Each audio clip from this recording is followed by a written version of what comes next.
Welcome to Mock the Week. I'm Dara O'Brien. The year's only just underway, but already a number of politicians are in trouble. Charles Kennedy was forced to resign after admitting he has a drink problem. Last April, Kennedy was apparently so drunk that on several occasions he was seen stopping passers-by in the street and claiming that the Lib Dems could win the election. Kennedy admits that he now looks back and cringes with shame. Imagine how he'd feel when he finally sobers up and realises he was leader of the Liberal Democrats. Education Secretary Ruth Kelly is under fire for allowing sex offenders to become teachers. This must be a modern phenomenon. I never had any problems when I was at school with our music teacher, Father Glitter.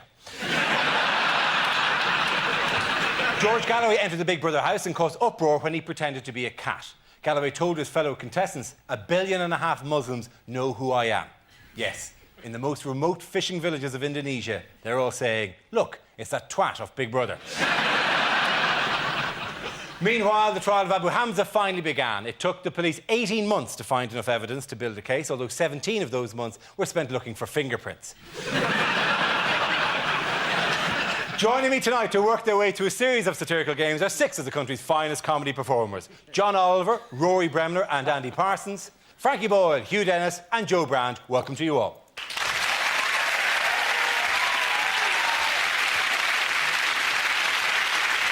Let's kick off with a game called If This Is the Answer, What Is the Question? On the board are 6 categories relating to current events. For each category, I read out an answer and the players have to guess what the question might be. John, let's start with you. Do you want to choose? Yeah, I'll take media. OK. Media. The answer is a vampire, a lab assistant and a cat. What is the question? Here's the question. After what book did most people agree that C.S. Lewis had lost it?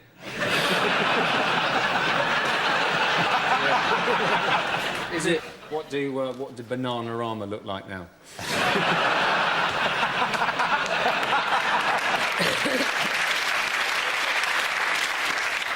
Is it who have all been approved for teaching posts this week? Is it in an early and terrible translation of the Bible? What did the wise men give the infant Jesus?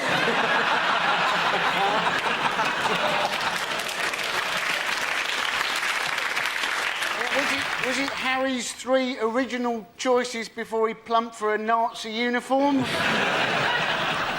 How are Turkey planning to combat bird flu? Who responded to Anne Widdecombe's Lonely Hearts ad?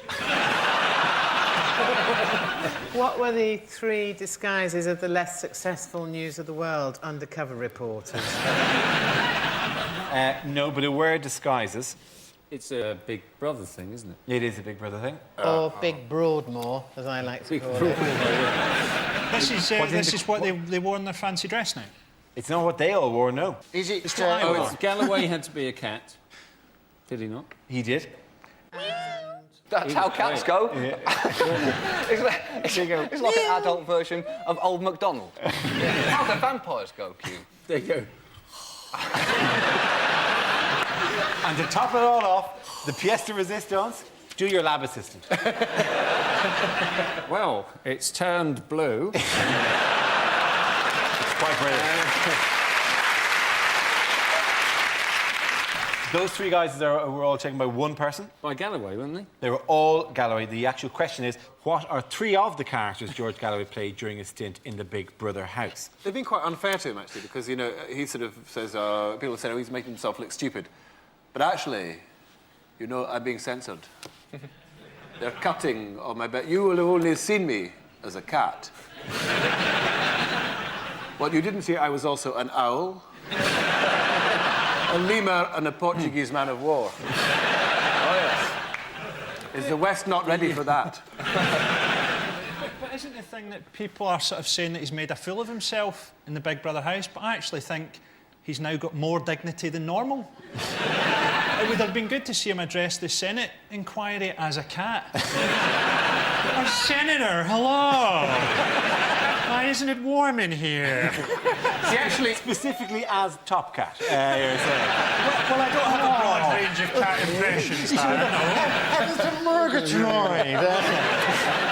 George Galloway this week, apparently, although he was in the Big Brother house, he still managed to sign his name in at the House of Commons for a debate. Yeah, he did. He signed an early day motion. An early day motion, yeah. What, did Jimmy Savile bring it in or something? Smuggled it in. That would be great. Diary room, yeah. Oh, have I got something for you? Maybe he asked for it. That's why Jimmy came. He said, "Dear Jim, you say, you're a sad man. Letter here from George. What says, please could you bring me an early day order paper?"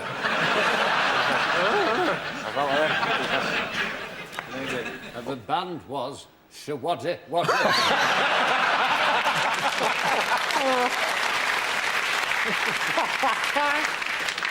You're right, it is just mad people they have in the house now. It is just lunatics they put in See, the house. I suspect they're not actually going to vote people out anymore. They're going to let them out under licence from the Home Office. How long will it take before they just killed each other and started electing a leader and develop their own society within the house? Well, no, you're talking about the Liberal Democrats now.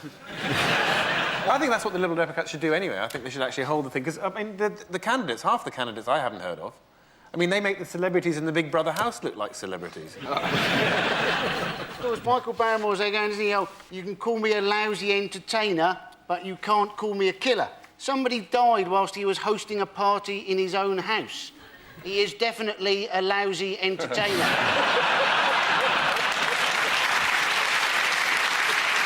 When accused of dealing in Iraqi oil, Galloway famously told a Senate committee that he'd never even seen a barrel, owned one, bought one or sold one, although he has been scraping the bottom of one for quite a while now. The live feed from the Big Brother house operates on a 15-minute delay, which led to confusion when Jimmy Savile came in, as he operates on a 30-year delay. Didn't know who won the very first game or the very first show. What the hell? I'll give points to both of you. Give them all a round of applause, ladies and gentlemen. The next round is called Between the Lines. Rory and Hugh, can you make your way to our Mock the Week press pit, please? In this round, one player takes the role of a famous person making a speech, while the other says what they really mean. Rory, you are the former Lib Dem leader Charles Kennedy giving his resignation speech.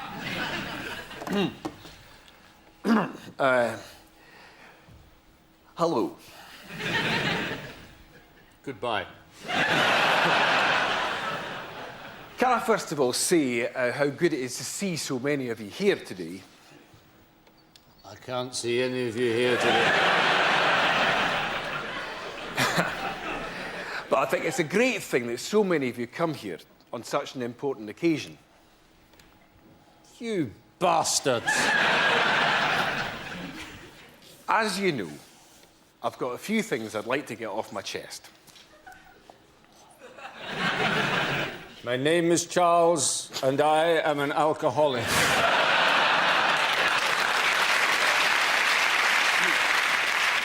As I've said before, we've had a great year, and I think we've now got as many as 62 Liberal Democrat MPs. It's probably 31, and I'm seeing double. And that's why I've taken the very difficult decision that I should go. That is why they have taken the very difficult decision that I should go. Having said that, I think it's very important that the decision as to a future leader should go to as many people as possible in the wider party. Stop Ming. Stop Ming! Well, having said that, I think any of the candidates would make an excellent leader. Stop Ming! In conclusion, could I just say I think the Liberal Democrats are in a healthy state. I think we can go on, place ourselves strategically in a good position and go on from strength to strength and learn from this. I love you. Well done, Jimbo. Well done. Points go to Rory there.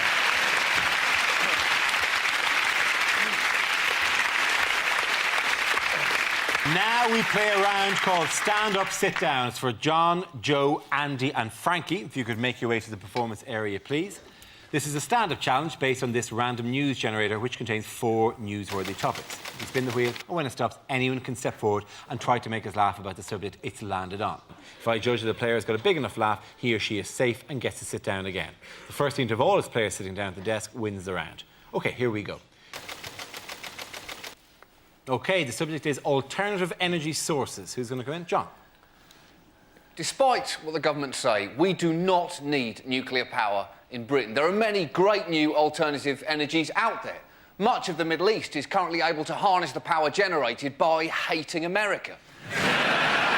Every flag burnt there is now hooked up to an enormous generator which can power a fridge in Tehran for a week. And this is renewable energy, because America have pledged under Kyoto to produce a new flag for everyone burnt. So, in winding the entire planet up, they are in fact pioneers in easing our reliance on fossil fuels. And we've got to do something. Britain is now so terrified of any rise in petrol prices that people in Britain have been seen at recent oil slicks wedging seagulls directly into their petrol tanks, screaming, "I've got to get to work! Keep still and tuck your wings in!" Well done, John. Please, sit down. Right, let's spin the wheel again. OK, the subject is the unfit society. Who's going to come in?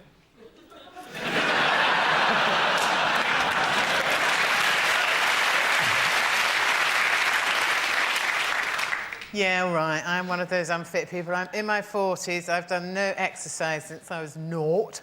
And panicked recently. Went to see my GP and said, look, what can I do so I don't die when I'm 50? And he said, well, exercise-wise, start slowly. Do something 2 or 3 times a week that gets you slightly out of breath. So, started smoking again. Joe, sit down. Very good. OK, Frankie and Andy, you're going to go head-to-head on this topic. Let's spin the wheel again. OK, it's the war on terror. Who wants to go first? Andy? Yes, the war on terror. The Americans have said, you know, they're worried that Iraq is their new Vietnam. Let's hope not. Otherwise, we're in for some shit movies in about 10 years' time.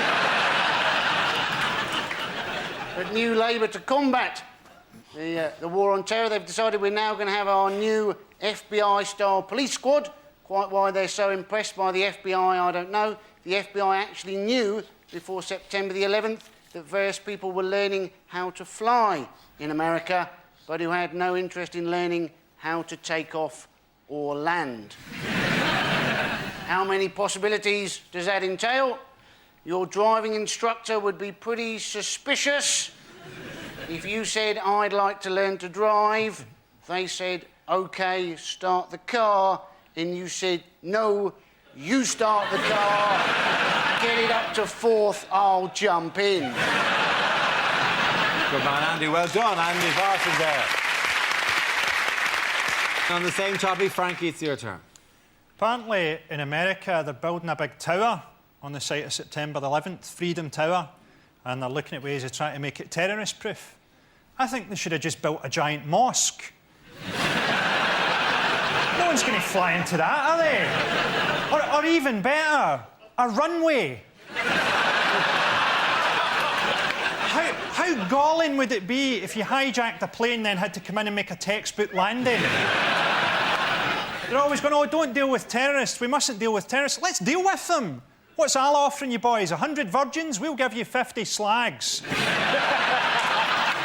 Or 2 women from Dundee. Well done, Frankie. It has been very close, I think. Frankie wins that for his team. Well done. This next round is called Headliners. I show the teams a photo of someone who's been making the news this week, along with the initial letters of a newspaper headline. The teams have to tell me what the letters should stand for. Here's a picture of David Cameron. So what does CIST stand for? Cameron impersonates sensitive Tory. Is it caution, imminent spectacular trick? He's heading towards a ramp and he's got the shadow cabinet to lie next to each other and set the first 3 of them on fire. He's a breath of fresh air in politics, Cameron. Is it crotch in saddle trap? Or is it simply the word cyst, and that's why he's having to stand up on his bicycle? Cameron in stabilisers test? It's to do with how another politician sees him. Is it second Thatcher? No, it's not. Second Tony. Is it Cameron is serious threat? Yes, it is. Very, very good. Correct. It is Cameron is serious threat. Not likely to be on that bicycle, though, is he? This comes from Tony Blair's recent interview in The Observer, where he admitted voters were faced with a more interesting Conservative Party who would certainly give his party a real contest. He's a serious threat to me because he's not very distinctive. He's not a very distinctive voice, and he does Tony Blair much better than I do. But really, if you look at him, actually, because he's got three things. Because he talks Tony Blair's language, but he sounds like Mandelson, and he's got that Michael Howard thing going on with his mouth. So, all three of them for the price of one. Because people don't know what his voice is. No, if you play a tape of David Cameron, you know, if you did it now, you wouldn't really, you know, it's not very distinctive. It just sounds like Peter Mandelson. So you could presumably just do anything. I'm just going to recycle David Cameron. Hello. The Conservatives, loving that.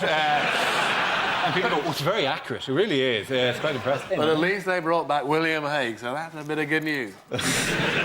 Should he develop some sort of speech impediment or something? Definitely, yeah. I'm David Cameron. Whee! What speech impediment is that? Someone really knows it. That, and let me tell you, is the sound of someone having a colonoscopy up their arse. But not when it's expected, surely, yeah. Surely one of those kind of sneak colonoscopies. Dim, dim, dim, bing, whee! We do know a few things about Cameron, don't we? I mean, he was very evasive about the drugs issue when he was at university, and his quote was, wasn't it, it doesn't matter what I got up to at university, because when I was at university, I didn't know I was going into politics.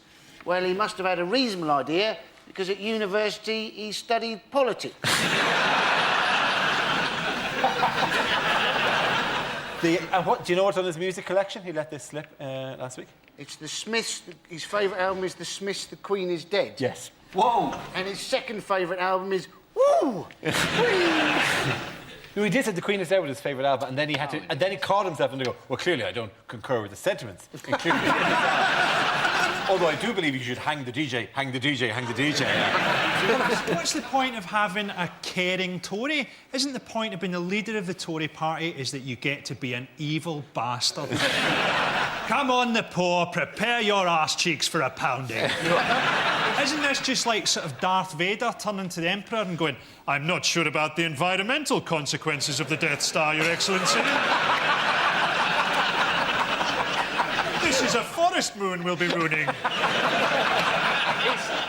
His true colours will come shining through as soon as in the House of Commons he turns up one day and spins round in a swivel chair stroking a cat. Eton-educated David Cameron told Radio 1 that his favourite group is the Smiths, or as he calls them, the Harrington Smides. David Cameron's wife, Samantha, has a tattoo of a dolphin on her ankle, although sadly it keeps getting caught in her fishnets. All of which is very pleasant, but I think the winners that round were Andy, Rory and John.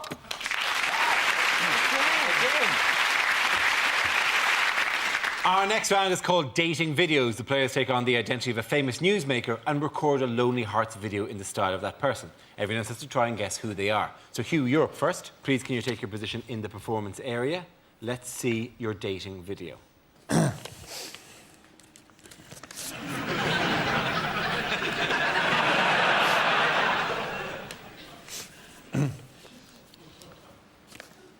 Hi.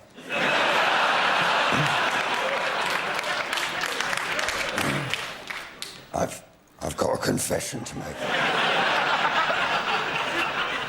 I've been looking for a man for a while now, but you know how it is.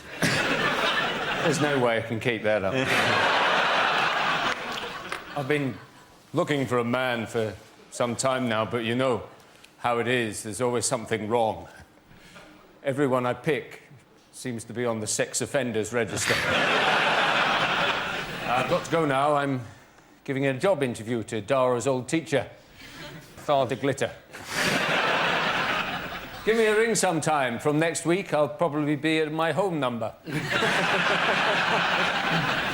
Any guesses who it is? Is it Dame Margot Fontaine? It started out as Margot Fontaine, yes. Ruth Kelly? It's Ruth Kelly, all right. Well done, Ruth Kelly. Hugh, come back here. Yes, it was Education Secretary Ruth Kelly. The Department of Education's list of sex offenders is known as List 99, so-called, because everyone on it is a stranger who's offered children an ice cream in the last 3 years. To be fair to those teachers, it's sometimes not easy to tell if some of the girls are over 16. Here's a clue. They're in your class. But Ruth Kelly said that she wanted to give this group of people the benefit of the doubt. She seems to be mistaking this sex offenders register with the offside rule. Level is on. It's unfair, though, isn't it? Because let's be honest, a lot of teachers look like paedophiles. I mean, if it's for the geography department, it's going to be really hard to tell. Apparently, you're not supposed to do it by how they look. It's what they feel, isn't it? Yeah.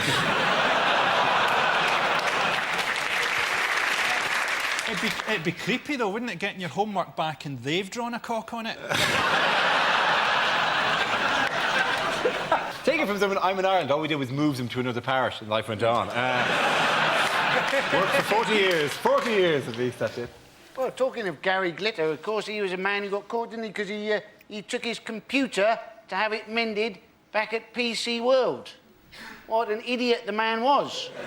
That would be like Jeffrey Dahmer taking his freezer back to Curry's. Or Fred West taking his patio back to B&Q. Now, Rory, can you please make your way over to the performance area? And when you're ready, please can we see your dating video?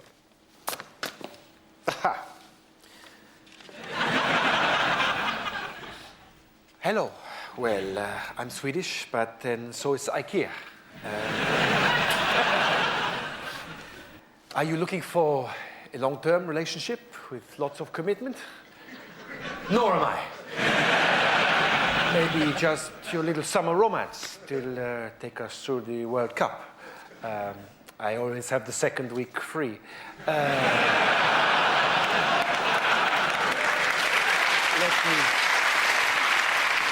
Let me tell you a little bit about myself. You can read the rest in the papers. I work hard, I play hard, I like to try out new people in different positions. In the evening, I like to curl up with a nice Italian, and I think I could manage you as well.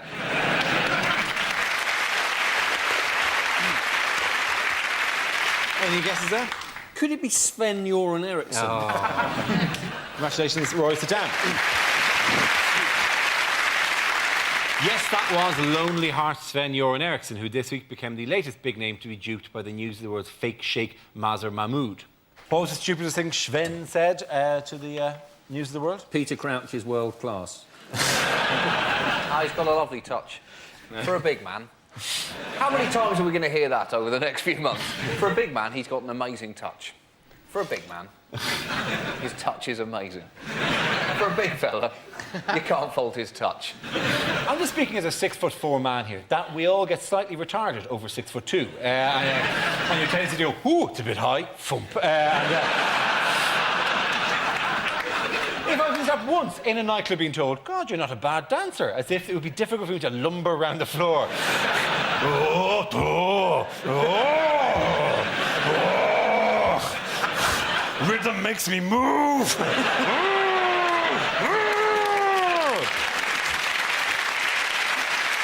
that's because you have a light touch for a big man, you see? Cousins, you've thrown it back at me again. But what the hell were the News of the World up to, trying to muck up our chances before the World Cup? Don't try and do a sting on the England manager. Do a sting on the Brazilian manager and do it on the day the World Cup starts. According to The Sun, Sven said about Wayne Rooney, he's just a poor boy from a poor family. He moved on to say, Mamma mia, let me go. To which an FA spokesman replied, to Villa, no, we will not let you go.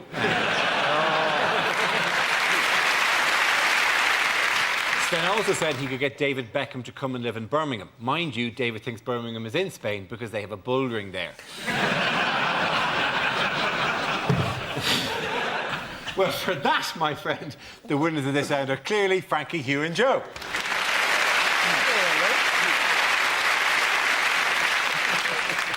Now we come to our final quick-fire round called Scenes We'd Like to See. This is for everyone, so if you can make your way over to the performance area, I call out ideas for scenarios we'd love to see, and the performers come back in with their suggestions. And in the week that Prince William started at Sandhurst, the first subject is the wrong things to say on your first day in the army. You guys look great.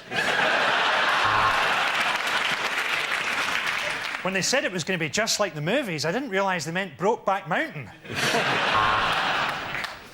This room's great. Where are the rest of you sleeping? I beg your pardon. Drop and give me 20, please. You will get nothing by shouting. Can I have a cuddle? This is just one weekend a month, right? So does Teddy get his own bunk? If you play your cards right, you might be able to stand outside one of Grandma's palaces.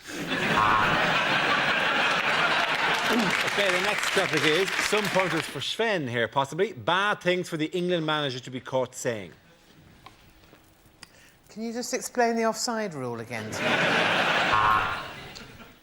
Well, the thing about Crouch is that he's got a very light touch for a big man.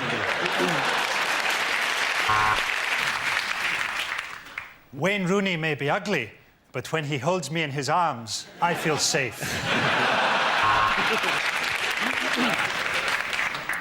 I want you to go out there and give it your best for the full 60 minutes.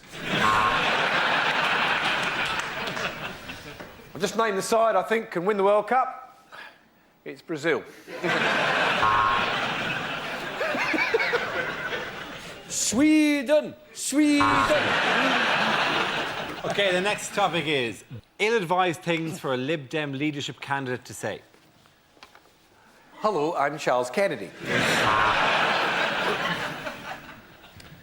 Let me reassure all of you, the only skeletons that I have in my closet are the skeletons of the 2 people that I killed on a skiing holiday over 15 years ago.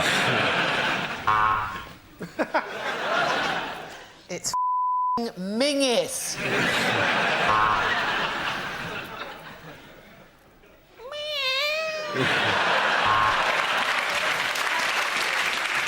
Sorry I'm late. I had trouble finding a vein.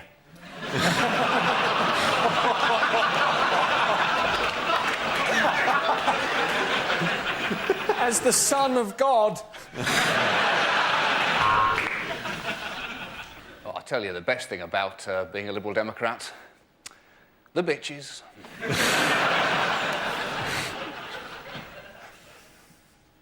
Oh, what's the point? And on that, ladies and gentlemen, a round of applause for all the people.